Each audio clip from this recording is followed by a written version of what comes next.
آپ کو سمجھاتا ہوں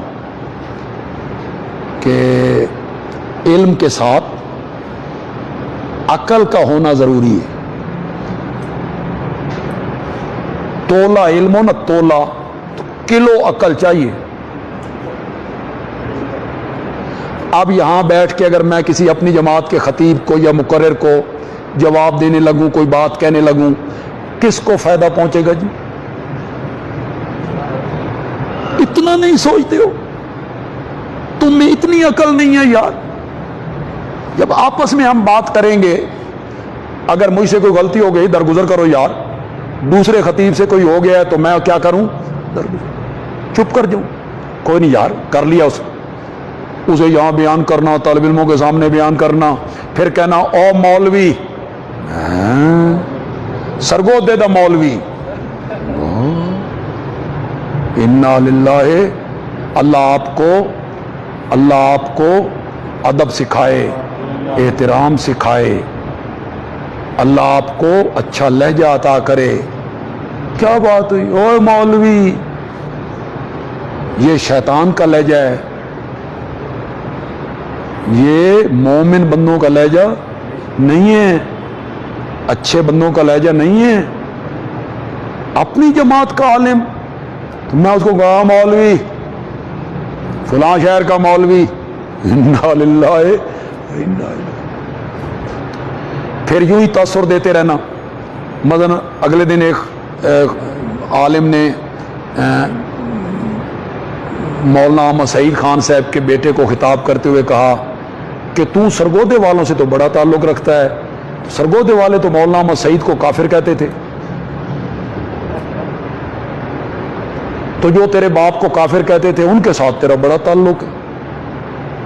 اب سامنے قرآن بھی ہے, یقیناً مولانا وضو سے بھی ہوں گے, یقیناً مسجد میں بھی ہوں گے. تمہیں اتنا ڈر نہیں آیا کہ جھوٹ بول رہے ہو اللہ تمہاری شکل تبدیل کر دے؟ ڈرو اللہ سے.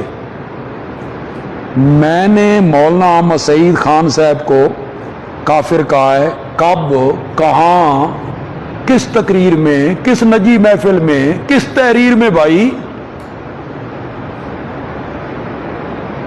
جھوٹ بولنا, قرآن سامنے رکھ کر بولنا, باوضو بولنا. صرف وہ بھائی مولانا احمد سعید خان صاحب کے جو بیٹے ہیں ان کو میں متنفر کروں بھئی یہ تو تیرے باپ کو کافر کہتے تھے. کب کافر کہا؟ میں نے پورے دورے میں مولانا احمد سعید صاحب کا اگر نام لیا ہے تو بے ادبی سے لیا ہے کہ احترام سے لیا ہے؟ تنقید کی ہے تو احترام سے کی. اور یہ کہا ہے کہ جو ذبیحے کو حرام کہتے ہیں وہ کافر ہیں, بلکہ کیا کہا ہے, یہ کفر اسلام کا مسئلہ نہیں. کیوں جھوٹ بولتے ہو؟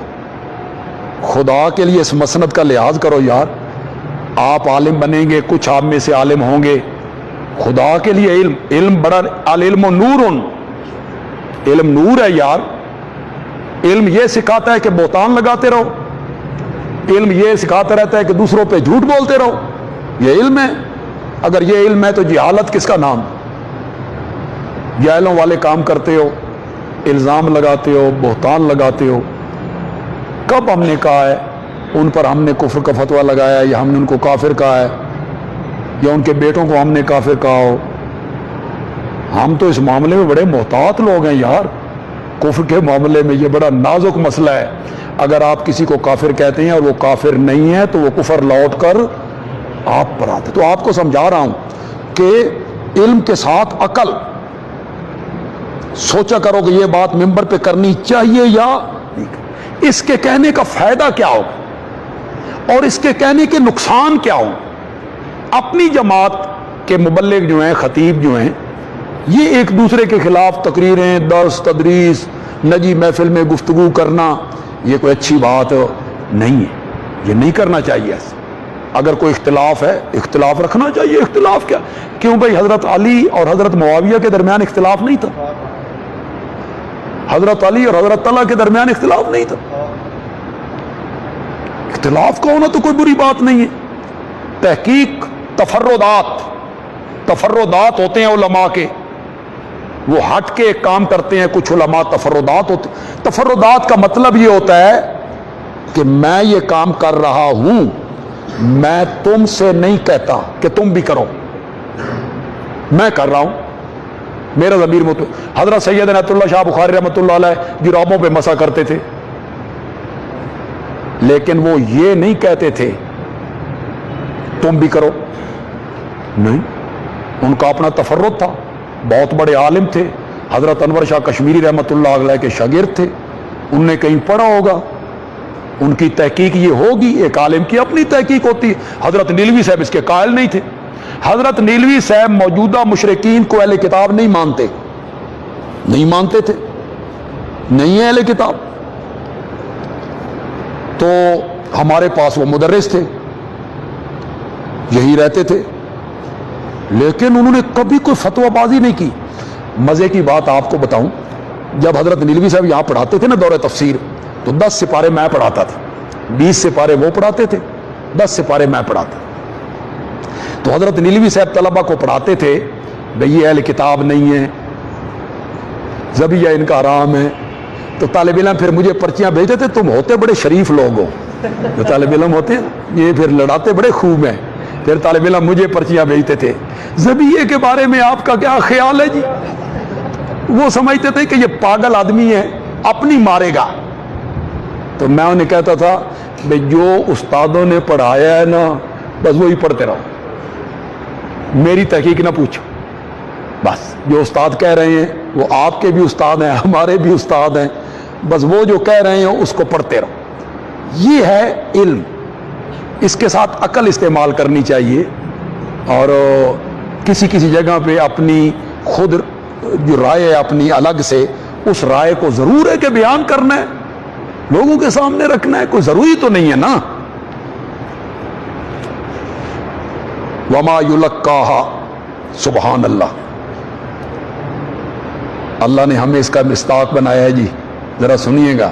وما یلقاها, یہ خصلت کسی کو عطا نہیں کی جاتی مگر صبر کرنے والے لوگوں کو عطا کی جاتی ہے. کیا؟ برائی کا جواب اچھائی سے. کوئی برائی کرے تو جواب میں اچھائی کرو. یہ خصلت جو ہے نا یہ ہر ایک کو نہیں ملتی, یہ صبر کرنے والوں کو عطا کی جاتی ہے. وما یلقاها, اور یہ خصلت نہیں عطا کی جاتی مگر بڑے خوش نصیب لوگ کو عطا کی جاتی. ہر بندے کو اللہ یہ خصلت نہیں عطا کرتا. وَإِمَّا يُنزَغَنَّكَ مِنَ الشَّيْطَانِ, برائی کے بدلے میں برائی کرنے پر شیطان اکسائے, اس نے بڑی گالیاں نکالی ہیں, تمہارے خلاف بڑا بولا ہے, تو ابھارے شیطان. دو جواب, ترکی بترکی, اینٹ کا جواب پتھر سے. اور اگر آپ کو کسی وقت شیطان وسوسے پہ ابھارے, وسوسہ دے اور ابھارے, تو اللہ کی پناہ طلب کر, بے شک وہ ہے سننے والا جاننے والا. وَمِنْ آیَاتِ